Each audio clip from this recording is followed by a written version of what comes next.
Welcome to Media 3.0. I'm Shelly Palmer with Joe Laszlo and Lydia Loizides, and we're here to talk about the differences between online videos. What? Yes, there are actually 3 different types of online videos. Lydia, you want to name them? Short, long, download, stream. There's 4. Okay, well, you can actually stream it. Sorry. But the real, yeah, it is kind of weird. The big deal is that we want to make sure no one's confusing, at least now, download to own, which is a very specific model that is, I guess, most famous from Apple. Model, You're purchasing it. Streaming, which means it doesn't actually get to live in your computer at any time. And then these short form videos that stream as well. So let's talk a little bit about the video format of this year, YouTube's most favorite, Flash Media 2. That's the short form video of choice. And I guess it was worth $1.65 billion to somebody. Joe, is everybody's site worth $1.65 billion? Mine is. So you should, checks could be made payable to. I don't think everybody's site is going to be worth $1.6 billion. I mean, I think short form video and this obsession with content that has a very, very small natural audience. I think for a few sites like YouTube that manage to aggregate a whole lot of those small audiences into one big audience, they're going to be really interesting to advertisers. And so I think they may well at the end of the day be worth the money. But for smaller sites, I think there's going to be a challenge sort of having enough inventory to make a big advertiser, someone like Ford or That's GM. that is a phenomenal I disagree point. with that. Oh, really? I totally disagree with that. Uh-oh. All right, well, I'll let you disagree, and then I'm going to ask a question. But because, look, you have to think about it this way. If you're a YouTube, you don't really possess the technology, at least yet, or what they've announced, to be able to say, here's where the car buffs live, here's where the, I don't know, the Nike guys live, here's where the Purina dog chow guys live. Whereas smaller sites where you're aggregating around a single hobby or a single passion or a much smaller social network is far more valuable to an advertiser.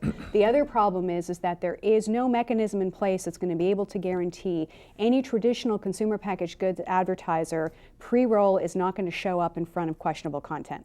Yeah, They can't do way, that yet. That's very We're going to different. save that advertising question because we have to go really roll right through download to own. Steve Jobs has a brand new format, 644.80, iTunes 7.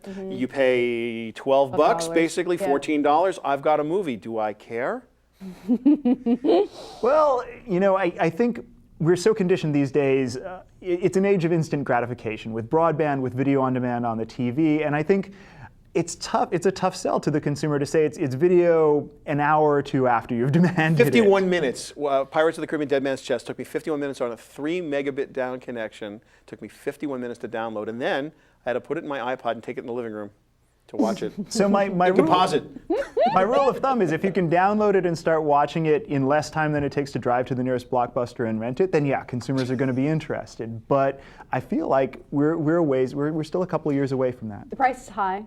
The value proposition is still a little bit low if you look at the consumer experience. And some of the research that we've been doing, looking around, even if you look at scores of people who are very passionate about certain television programs or even around certain movies, will still default to DVD before they will default. More portable. Yeah, before they default to a handheld portable device. So okay, let's Yeah. move on to the last kind of video that you can get, which is a television-like experience over the internet, where you still need to lean forward. NBC's got a player, ABC's got a player. See, they all have players. I can go watch my network shows either a day later or sometimes the same night. Is that a business?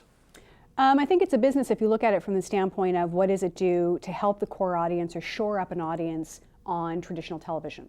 If you talk to any of the network programmers, they're getting good download, they're getting good streaming. It helps to build an audience. And if you look at network in terms of prime time and sort of what came out in the fall, complex storylines. If you miss a couple of episodes, it's kind of hard to catch up.